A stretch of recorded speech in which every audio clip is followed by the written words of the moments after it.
Hello दोस्तों, नमस्कार। तो कैसे हो आप सभी? उम्मीद करता हूँ अच्छे होंगे। दोस्तों स्वागत है शर्मा रीजनिंग क्लासेस के अंदर। आज जो हमने बहुत ही बढ़िया और बहुत ही प्यारा सा टॉपिक उठाया है दोस्तों, भारत का राष्ट्रपति। दोस्तों काफ़ी सारे मित्रों की डिमांड आ रही थी कि सर भारत के प्रेसिडेंट यानी कि राष्ट्रपति के ऊपर एक वीडियो बनाई जाए जिसके अंदर ये बताया जाए कि उनकी शक्तियाँ क्या है, चयन प्रक्रिया क्या है और सब कुछ, मतलब कार्य कैसे करता है राष्ट्रपति, ठीक है, और कैसे बना जाता है राष्ट्रपति। पूरा का पूरा मैं आज की इस वीडियो में डिस्कस करूंगा। आज की इस वीडियो को देखने के बाद आपके कोई भी डाउट नहीं रहेंगे। कुछ ऐसी बातें भी होंगी दोस्तों जो आज तक आपने नहीं पढ़ी होगी, ठीक है। तो वीडियो को बिल्कुल लास्ट तक देखिएगा, बिल्कुल भी स्किप नहीं करना है, ठीक है दोस्तों। चलिए स्टार्ट करते हैं। सबसे पहले दोस्तों हम बात करें राष्ट्रपति की। तो दोस्तों पहली बात तो ये, अभी जो प्रेसिडेंट है इंडिया के, जो प्रेजेंट में कौन है, श्री रामनाथ कोविंद, है ना। आप सभी को पता होगा रामनाथ कोविंद। अब दोस्तों बात करते हैं भारत के राष्ट्रपति। तो ध्यान से समझना जो मैं आपको बताने जा रहा हूं। भारत में राष्ट्रपति का पद सर्वाधिक सम्मान, गरिमा तथा प्रतिष्ठा का है, यानी कि सबसे ज़्यादा जो इज्जतदार जो पद है वो भारत के राष्ट्रपति का है। अब दोस्तों कुछ खास बात देखो, वह भारत का प्रथम नागरिक होता है, ठीक है ना। भारत का जो सबसे पहला नागरिक है वो भारत का राष्ट्रपति माना जाता है, यानी कि प्रेसिडेंट, ठीक है। प्रेसिडेंट ऑफ इंडिया जो है वो भारत का प्रथम नागरिक माना जाता है, यानी कि बाकी जो नागरिक हैं वो उसके बाद माने जाते हैं। प्राथमिकता किसे दी जाती है? भारत के राष्ट्रपति को। अब दोस्तों वह राष्ट्र का अध्यक्ष होता है, जैसा आप नाम से देखते हैं राष्ट्रपति, पति का मतलब होता है दोस्तों अध्यक्ष, ठीक है ना। यानी कि जो राष्ट्र का अध्यक्ष है उसे क्या बोलते हैं? राष्ट्रपति बोलते हैं। केंद्र की समस्त कार्यपालिका शक्तियां उसमें निहित होती है, यानी कि जितनी भी वो जो पावर एंड प्रोटेक्शंस है केंद्र की, सेंट्रल गवर्नमेंट की, सीजी की, वो सारी की सारी उसके अंदर निहित का मतलब उसके अंदर होती है, ठीक है ना। उसके अंदर पावर्स होती है। उसके बाद भारत सरकार के समस्त कार्यपालिका संबंधी कार्य उसी के नाम से संचालित किए जाते हैं। भारतीय संविधान के अनुच्छेद 52 यानी कि आर्टिकल 52 में राष्ट्रपति पद का प्रावधान किया गया है। भारत का संविधान है, उसमें आपको पता है अलग अलग आर्टिकल्स हैं, अलग अलग कानून हैं। तो उस कानून में आर्टिकल नंबर 52 यानी कि अनुच्छेद 52 में राष्ट्रपति पद का जो प्रावधान है वो किया गया है। उसके अंदर सभी राष्ट्रपति पद के लिए जो योग्यताएं और गरिमा है वो वहाँ पे दर्शाई गई है, ठीक है। अब दोस्तों राष्ट्रपति बनने के लिए योग्यताएं क्या है, कौन बंदा जो है, कौन व्यक्ति जो है वो राष्ट्रपति बन सकता है? तो भारतीय संविधान के अनुच्छेद 58, कौन सा दोस्तों? आर्टिकल 58 के अनुसार राष्ट्रपति पद के लिए उम्मीदवार के लिए निम्न योग्यताएं होने अनिवार्य है। सबसे पहली योग्यता है वह भारत का नागरिक हो। जी हाँ बिल्कुल दोस्तों, उसकी जो नागरिकता है वो इंडिया की होनी चाहिए। अगर इंडिया से बाहर का कोई व्यक्ति है वो नहीं बन सकता। हाँ, वो बनेगा कब? जब वो वहाँ की नागरिकता ले लेगा, यानी कि अगर इंडिया का है तो वो इंडिया की अगर नागरिकता ले लेगा ना तो वो बन सकता है, ठीक है। उसके बाद है कम से कम उसकी आयु जो है 35 वर्ष होनी चाहिए दोस्तों, ठीक है ना। 35 ईयर्स की उसकी आयु होनी चाहिए, तभी वो राष्ट्रपति पद के लिए माननीय होता है। उसके बाद लोकसभा का सदस्य निर्वाचित होने की योग्यता रखता हो, यानी पहले से उसने लोकसभा में कार्य किया हो या फिर लोकसभा का सदस्य निर्वाचित होने की योग्यता उसके अंदर हो, ठीक है ना।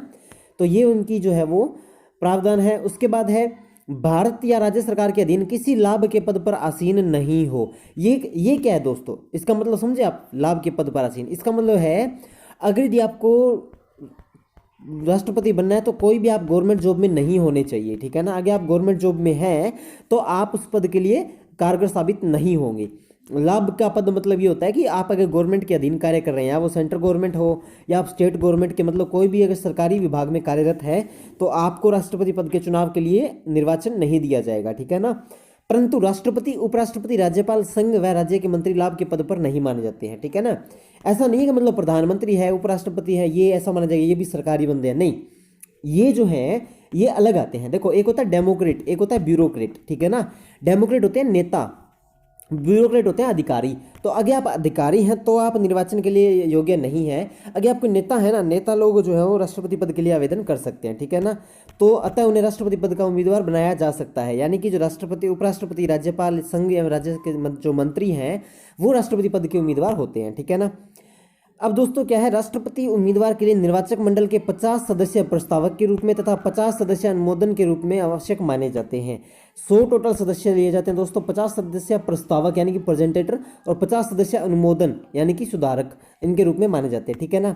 आगे हम 1 बाय 1 करके पढ़ेंगे। अब देखो निर्वाचन प्रक्रिया क्या है दोस्तों, यानी राष्ट्रपति का जो वोटिंग होती है उसके अंदर किस तरह से जीत जो है, जो विजयी हासिल होती है वो किस तरह से होती है और कैसे दिखाई जाती है वो देखिए। राष्ट्रपति का निर्वाचन एक निर्वाचक मंडल के द्वारा किया जाता है। पहले ही एक यूनिट तैयार की जाती है, वो यूनिट राष्ट्रपति का निर्वाचन करती है। इस यूनिट के सदस्य कौन होते हैं? संसद के दोनों सदनों तथा राज्य विधानसभाओं के निर्वाचित सदस्य होते हैं, ठीक है ना। जो विधानसभा के जो सदस्य हैं, सदनों के, संसद के, ठीक है ना, सदनों के और विधानसभा के जो सदस्य हैं वो इस गठबंधन में होते हैं और वही लोग राष्ट्रपति का निर्वाचन करते हैं, ठीक है दोस्तों। उसके बाद चुनाव में सफलता प्राप्त करने के लिए उम्मीदवार को न्यूनतम कोटा प्राप्त करना होता है, मिनिमम क्राइटेरिया जिसे बोलते हैं, ठीक है ना। अब ये न्यूनतम कोटा निर्धारित करने के लिए एक फॉर्मूला बनाया गया गवर्नमेंट के द्वारा। फॉर्मूला क्या है? न्यूनतम कोटा है दिए गए मतों की संख्या बटा में राष्ट्रपति पद हेतु प्रत्याशियों की संख्या प्लस का 1। मान लो दिए गए मत हैं 200, राष्ट्रपति के जो उम्मीदवार है वो है 50, तो 50 बटा 200 इसमें भाग दो, 50 चौका 100 और प्लस का 1, यानी कि कम से कम उसको 5% वोट जो है उसके हिस्से में होने चाहिए, ठीक है ना। तो ये है न्यूनतम कोटा, यानी कम से कम 5% वोट आरक्षित होने चाहिए, ठीक है। उसके बाद दोस्तों कार्यकाल, वेतन एवं शपथ प्रक्रिया, ये तो बनने के बाद की बात है ना। कार्यकाल क्या है? 5 वर्ष का होता है, किंतु अपने उत्तराधिकारी पद ग्रहण करने तक वह अपने पद पर बना रहता है। जैसे कि अगला राष्ट्रपति जब तक पद ग्रहण नहीं करेगा ना, तब तक वो राष्ट्रपति है वो 5 साल से भी अधिक रह सकता है, ठीक है। ऐसा कोई हार्ड एंड फास्ट रूल नहीं है। वेतन की अगर हम बात करें तो भारत का सर्वोच्च वेतन जो है वो राष्ट्रपति का होता है, ठीक है ना। तो ये उनका प्राइवेसी मामला है। शपथ प्रक्रिया आपको पता ही है कैसे होती है, नहीं पता तो आगे हम बताएंगे, डिस्कस करेंगे। अब बात आती है दोस्तों आपका फेवरेट टॉपिक की राष्ट्रपति की शक्तियां क्या क्या है। इन्हें पता है क्या है? अलग अलग बांटा गया है, ठीक है। कार्यपालिका क्या है, उन्हें बोलते हैं एग्जीक्यूटिव पावर्स, ये अलग है। लेजिस्लेटिव यानी कानून की जो शक्तियां हैं वो उन्हें बोलते हैं लेजिस्लेटिव, लॉ एंड पावर। फिर समाधान की शक्ति होती है, मतलब अलग अलग होती है और सभी शक्तियों के बारे में हम लोग आज की इस वीडियो में डिस्कस करेंगे, ठीक है ना। सबसे पहला था दोस्तों कार्यपालिका शक्तियां, जिन्हें बोलते हैं एग्जीक्यूटिव पावर, ईपी, ठीक है ना। यद्यपि राष्ट्रपति प्रशासन का वास्तविक प्रधान नहीं है, यानी कि सबसे बड़ा प्रधान नहीं माना जाता राष्ट्रपति शासन का, फिर भी शासन के सभी कार्य उसी के नाम से होते हैं तथा संघ के सभी कार्यपालिका अधिकारी उसके अधीन रहते हैं, ठीक है ना। जो संघ सेवा है उनके जो कार्यपालिका अधिकारी हैं, जो ऑफिसर्स हैं, वर्किंग ऑफिसर्स हैं, या फिर जितने भी जो वर्क हो रहे हैं कार्यपालिका में, वो राष्ट्रपति के कारण ही होते हैं। तो ये तो होगी कार्यपालिका की शक्तियाँ, यानी जितने भी कार्यपालिका के कार्य हैं दोस्तों वो राष्ट्रपति के अंडर में ही होते हैं। जैसे कैसे?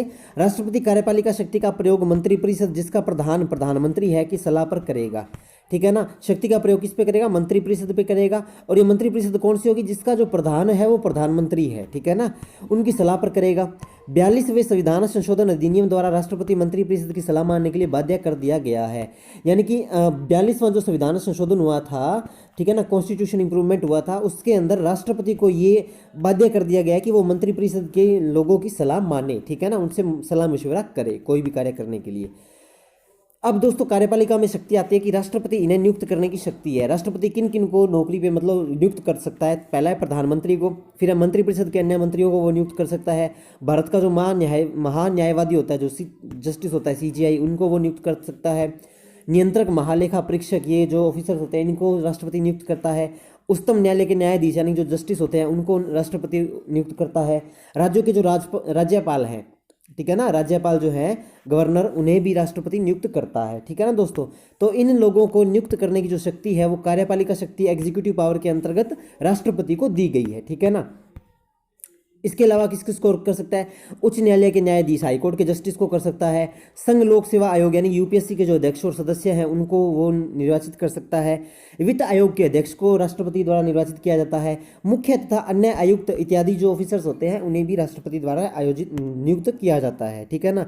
तो 10 तो मेन पावर ये हो गई हैं। उसके बाद हटा किन किन को सकता है राष्ट्रपति? तो राष्ट्रपति को इन्हें पद से हटाने का अधिकार भी है, यानी कि राष्ट्रपति को लगता है कि ये व्यक्ति अच्छा काम नहीं कर रहा तो इसको पद से हटाना है, तो किस किस को हटा सकता है? देखो मंत्रिपरिषद के मंत्री को हटा सकता है, जाहिर सी बात है जिसकी वो ज्वाइनिंग कराएगा उसको वो हटा भी सकता है, ठीक है ना। तो मंत्रिपरिषद के मंत्री को हटा सकता है, राज्य के राज्यपाल को हटा सकता है, उच्चतम न्यायालय की रिपोर्ट पर लोक सेवा आयोग के संघ या राज्य अध्यक्ष का या सदस्य को हटा सकता है। यानी जो उच्चतम न्यायालय है वो रिपोर्ट जारी करे कि लोक सेवा आयोग संघ के जो अध्यक्ष हैं या सदस्य हैं वो ठीक से वर्किंग नहीं कर रहे हैं या वो करप्टेड है, तो उन्हें भी राष्ट्रपति हटा सकता है। इसके अलावा संसद की रिपोर्ट पर उच्चतम न्यायालय, उच्च न्यायालय का न्यायाधीश को भी हटा सकता है, या निर्वाचन आयुक्त यानी कि जो चुनावी ऑफिसर्स होते हैं, रिटर्निंग ऑफिसर्स, उन्हें भी वो हटा सकता है, ठीक है ना। तो इनको तो वो हटा सकता है। ये तो आता है दोस्तों वर्किंग पावर यानी कि एग्जीक्यूटिव पावर्स बोले तो कार्यपालिका शक्तियों में, ठीक है। दूसरी बात आती है विधायी शक्तियाँ। विधायी का मतलब क्या होता है? कानून, ठीक है ना। विधायी शक्तियों को बोलते हैं लेजिस्लेटिव पावर्स, ठीक है, LP। क्या बोलते हैं दोस्तों? LP बोलते हैं। लेजिस्लेटिव पावर के अंतर्गत क्या आता है? राष्ट्रपति संसद का एक अभिन्न अंग है। संसद द्वारा पारित कोई भी विधेयक तभी कानून बनता है जब उस पर राष्ट्रपति के हस्ताक्षर हो जाते हैं। संसद ने मान लो कोई भी कानून पास कर दिया, अब उस कानून पे राष्ट्रपति के साइन नहीं है, सिग्नेचर नहीं है, तो इसका मतलब क्या है, वो जो कानून है वो आपका अभी तक पारित नहीं हो सकता है, देश के अंदर आम जनता को कानून लागू नहीं हो सकता है। तो राष्ट्रपति के हस्ताक्षर जो है वो PS यानी कि पेरेंट जो प्रेसिडेंट सिग्नेचर है वो वहाँ पे होने चाहिए, तभी वो पारित हो सकता है। तो देखो विधायी शक्तियाँ में लेजिस्लेटिव शक्ति जो है वो राष्ट्रपति को दी गई है कि आप जब साइन करोगे तभी कानून बनेगा, ठीक है। तो इसे बोलते हैं लेजिस्लेटिव पावर। अब देखो राष्ट्रपति अंग्ल भारतीय समुदाय के 2 व्यक्तियों को लोकसभा में तथा साहित्य, कला, विज्ञान अथवा समाज सेवा क्षेत्र के 12 व्यक्तियों को राज्यसभा में मनोनीत कर सकता है। लोकसभा में 2 व्यक्ति अंग्ल भारतीय समुदाय के, और समाज सेवा क्षेत्र के और कला, विज्ञान, अर्थव्यवस्था के, इनके 12 व्यक्तियों को राज्यसभा में मनोनीत कर सकता है, मतलब चयनित कर सकता है, ठीक है। ये है लेजिस्लेटिव पावर। उसके बाद राष्ट्रपति वार्षिक वित्तीय विवरण, नियंत्रक, महालेखा परीक्षा का प्रतिवेदन, वित्त आयोग की सिफारिशें तथा अन्य आयोगों की रिपोर्ट में संसद में प्रस्तुत करवाता है। राष्ट्रपति का ये काम है कि वार्षिक यानी कि एनुअल रिपोर्ट जारी करना, ठीक है ना, संसद में एनुअल रिपोर्ट्स को पेश करना। महालेखा परीक्षक हो गया, प्रतिवेदन हो गया, वित्त आयोग हो गया, इन सब की रिपोर्ट्स को वार्षिक तौर पे राष्ट्रपति को जो है आपके संसद में प्रस्तुत करना पड़ता है, ठीक है ना। तो ये होगी इनकी लेजिस्लेटिव पावर्स। अब बात आती है दोस्तों न्यायिक शक्तियां। न्यायिक शक्तियां यानी कि जुडिशियल पावर। एक होती है लेजिस्लेटिव पावर, उसे बोलते हैं विधिक शक्तियां, याद रखना, और न्यायिक शक्ति बोलते हैं जुडिशियल पावर्स, JP, ठीक है ना। अब देखो जुडिशियल पावर के अंदर क्या है, राष्ट्रपति किसी सैनिक न्यायालय द्वारा दिए गए दंड को कार्यपालिका के क्षेत्राधिकार के अंतर्गत दिए गए दंड को, कार्यपालिका के क्षेत्राधिकार के अंतर्गत दिए गए दंड को तथा अपराधी को मृत्युदंड दिए जाने की स्थिति में समाधान दे सकता है, ठीक है ना। मान लो किसी अपराधी को मृत्युदंड दे दिया गया है, या फिर जो सैनिक है उसका कोर्ट मार्शल होकर उस पर केस चल रहा है, तो इन सबको माफ करने का जो अधिकार है वो होता है दोस्तों राष्ट्रपति के पास। इस न्यायिक शक्तियों का दूसरा नाम होता है क्षमादान शक्तियां। क्षमादान का मतलब है दोस्तों कि राष्ट्रपति दया करके किसी की सजा को कम कर सकता है, लेकिन उसको अपने पावर्स के अंतर्गत ही कार्य करना पड़ेगा। ऐसा नहीं कि अपनी मनमर्जी से पर्सनल है तो उसको छूट दे दी सजा में, नहीं नहीं, ऐसा नहीं होता। या फिर अपराधी को मृत्युदंड दिए जाने की स्थिति में क्षमादान दे सकता है। देखो यहाँ पे आ गया ना क्षमादान, ठीक है ना। दंड को कम कर सकता है, दंडादेश की प्रकृति को बदल सकता है। प्रकृति कैसे, जैसे मान लो एक की अगर उम्र कैद है तो उसको अगर 10 साल में बदलना चाहे तो बदल सकता है, ठीक है ना। दंड को निलंबित करने का भी राष्ट्रपति को अधिकार है। राष्ट्रपति को लगे कि इस व्यक्ति को दंड नहीं देना चाहिए, ये व्यक्ति सही है, तो उसको वो निलंबित भी कर सकता है, ठीक है ना। तो इसे समाधान भी बोलते हैं दोस्तों, और इसे न्यायिक शक्तियां भी बोलते हैं, जुडिशियल पावर्स भी बोलते हैं। आगे बात समझ में, तो ये होगी उसकी न्यायिक शक्तियां।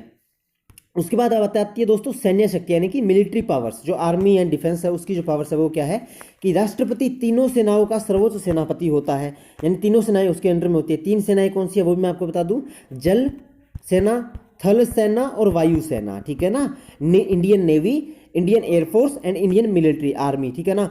तो तीनों सेनाओं का सर्वोच्च सेनापति राष्ट्रपति होता है। वह तीनों सेनाओं के सेनाध्यक्षों की नियुक्ति करता है। जैसे आर्मी का जो चीफ सेनाध्यक्ष है और लेफ्टिनेंट विंग कमांडर जो होते हैं इनके एयरफोर्स के, ठीक है ना, लेफ्टिनेंट्स ऑफिसर जो होते हैं कमांडिंग कैडेट ऑफिसर नेवी के, इन सब की जो ज्वाइनिंग है वो राष्ट्रपति करता है, ठीक है ना। इनके अध्यक्षों की नियुक्ति राष्ट्रपति करता है। उसे युद्ध या शांति घोषणा करने तथा रक्षा बलों को नियोजित करने का अधिकार है, ठीक है ना। राष्ट्रपति चाहे तो युद्ध की घोषणा कर सकता है, राष्ट्रपति चाहे तो शांति की घोषणा कर सकता है, ठीक है ना। और रक्षा बलों को नियोजित करने का अधिकार है, उनको अंडर कंट्रोल लेने का अधिकार है, लेकिन उसके ये अधिकार संसद द्वारा नियंत्रित हैं। खास बात यहाँ पे है दोस्तों कि ये रूल तो है उसके पास, लेकिन ये रूल संसद के अंडर में है। राष्ट्रपति को उन संसद के अंडर में रह के कार्य करना पड़ेगा। अगर वो इन अध्यक्षों की नियुक्ति करता है या शांति या युद्ध की घोषणा करता है तो उसका उन्हें एफिडेविट प्रोवाइड कराना पड़ेगा संसद को, ठीक है ना। तो ये भी एक खास पॉइंट है, ठीक है दोस्तों। उसके बाद बात आती है राजनयिक शक्तियों की। राजनयिक शक्तियां क्या बोलते हैं, डिप्लोमेटिक पावर, जिसे बोलते हैं DP, डिप्लोमेटिक पावर। राजनयिक शक्तियां क्या है, राष्ट्रपति संसद की विधि के अधीन राजनयिकों की विदेशों में नियुक्ति करता है। जो IFS ऑफिसर्स होते हैं ना, इंडियन फॉरेन सर्विसेज, जो भारत के जो राजनायक होते हैं, जो बाहर रहते हैं, राजदूतावास जिसे राजदूत जिसे बोलते हैं ना, तो वो जो है दोस्तों वो राष्ट्रपति द्वारा आयोजित किए जाते हैं। अधीन किसके अधीन, संसद की विधि के अधीन, यानी कि संसद के कानून के अधीन जो IFS ऑफिसर्स हैं वो राष्ट्रपति द्वारा अलग अलग देशों में विदेशों में नियुक्त किए जाते हैं। फिर बाहर के राजनयिकों को परिचय पत्र ग्रहण करता है। जैसे मान लो कोई तालिबान का आ गया, कोई अमेरिका का यहाँ पे रह रहा है राजनयिक, तो उसको प्रशस्ति पत्र देना, परिचय पत्र देना क्या है, राष्ट्रपति का काम है, ठीक है ना, ताकि वो इंडिया में अपनी पहचान बना सके। उसके बाद संसद की विधि के अधीन राष्ट्रपति को विदेशों से मंत्रियों की सलाह के अनुसार करार और संधि करने का भी अधिकार है, ठीक है ना। जैसे मान लो कोई भी लोग है वो संधि करना चाहते हैं, फॉर एग्जांपल मान लिया जाए चाइना जो है वो यूँ कह देगा हमें संधि करनी है, ठीक है ना। अब चाइना की संधि के लिए चाइना के मंत्रियों से सलाह लेगा कौन, राष्ट्रपति। फिर वो जो है संसद की विधि देखेगा कि संसद का कानून मुझे इसकी परमिशन देता है नहीं देता है। अगर परमिटेड है तो उनके साथ संधि कर लेगा। संधि का मतलब होता है दोस्तों हाथ मिलाना, ठीक है ना, यानी कि जुड़ जाना, ठीक है। तो ये होगी उसकी राजनयिक शक्तियाँ। ये सभी अलग अलग शक्तियाँ हैं दोस्तों, अलग अलग डिपार्टमेंट की। उसके बाद दोस्तों परामर्श शक्तियाँ, कंसल्टिव पावर्स, ठीक है। कंसल्टेटिव पावर्स, ठीक है ना। कंसल्टेटिव पावर्स के अंदर राष्ट्रपति किसी सार्वजनिक महत्व के प्रश्न पर उच्चतम न्यायालय से अनुच्छेद 143 के अधीन परामर्श ले। यानी राष्ट्रपति जो है वो कोई गवर्नमेंटल रूल निकाल रहा है, ठीक है ना। तो अगर यदि वो रूल निकालना है या उसको कोई प्रश्न है इससे रिलेटेड, तो वो उच्चतम न्यायालय से अनुच्छेद 143 यानी कि आर्टिकल 143 के तहत उनको एडवाइजरी करने का पूरा पूरा अधिकार है, यानी कि उन्हें कंसल्ट करने का अधिकार है, परामर्श करने का अधिकार है। जैसे सुप्रीम कोर्ट से वो पूछ सकता है कि आपने ये रूल कैसे निकाला, ठीक है ना। तो ये हो गया आर्टिकल 143 के अंदर। उसके बाद बात आती है दोस्तों, परामर्श ले सकता है लेकिन वह यह परामर्श मानने के लिए बाध्य नहीं है। यहाँ पे देखो उच्चतम न्यायालय से वो परामर्श ले सकता है, सलाह मशवरा, लेकिन जरूरी नहीं है कि जो उच्चतम न्यायालय ने कह दिया वो उसको मानना पड़े, ठीक है ना। ये जरूरी नहीं है कि जो उच्चतम न्यायालय ने जो कह रखा है वो राष्ट्रपति को मानना पड़े, ठीक है। उसके बाद बात आती है दोस्तों आपातकालीन शक्तियां, इमरजेंट पावर्स, ईपी जिसे बोलते हैं, ईपी, ठीक है ना, EP of president. Emergent power में क्या है, राष्ट्रपति 3 परिस्थितियों में आपात स्थिति लागू कर सकता है देश के अंदर।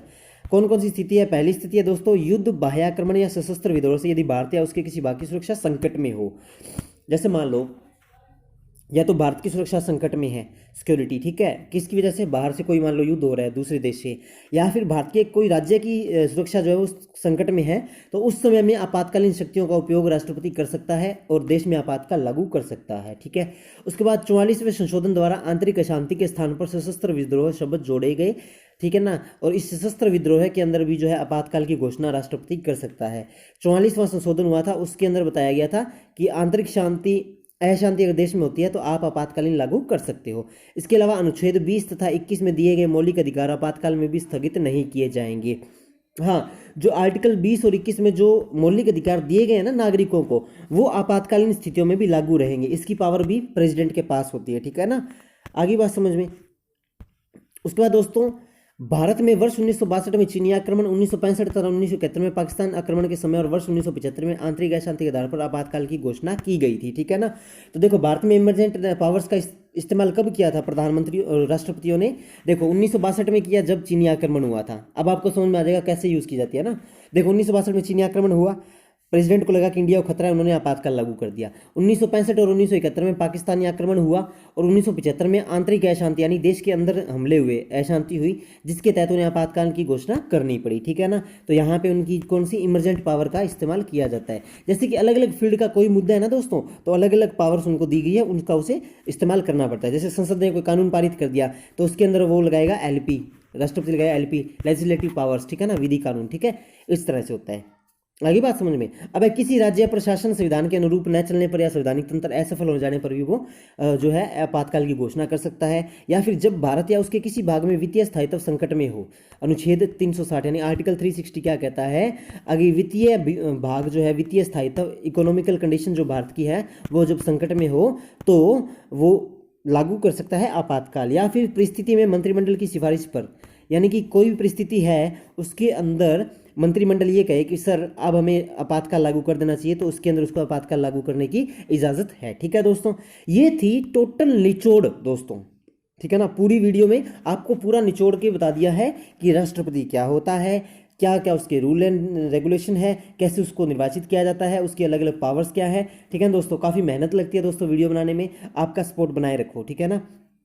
देखो इतना सारा टाइप करना, उसके बाद में इसको एडिट करना बहुत ज़्यादा मेहनत लगती है दोस्तों, बट आप लोगों की क्वेरी थी तो मैं कैसे चुप रह सकता हूँ, है ना, इसलिए मैंने वीडियो बना दी, ठीक है दोस्तों। कैसी लगी वीडियो, अच्छी लगी हो ना तो लाइक कर दो, कमेंट में जरूर बताना दोस्तों, दिल से कमेंट करना और दिल से लाइक कर देना। वीडियो अच्छी लगी हो तो शेयर कर दो सभी लोगों तक, ठीक है। और चैनल पर नए हो तो सब्सक्राइब का बटन दबा लो दोस्तों, बहुत ही बढ़िया बढ़िया वीडियोज़ आ रही है चैनल पर।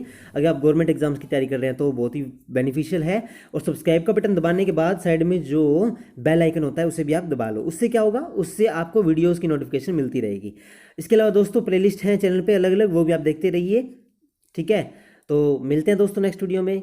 कैसे लगी वीडियो, मिलते हैं नेक्स्ट वीडियो में, तब तक के लिए जय हिंद, जय भारत, जय Rajasthan, bye bye, take care. और हाँ, अगर आपको कोई भी क्वेरी है, कांटेक्ट करना चाहते हो तो कांटेक्ट हेल्पलाइन भी नीचे डिस्क्रिप्शन बॉक्स में दी गई है। ठीक है दोस्तों, मिलते हैं नेक्स्ट वीडियो में, तब तक के लिए बाय बाय, टेक केयर, जय हिंद, जय भारत, जय राजस्थान। अपना प्यार बनाए रखें इसी तरह।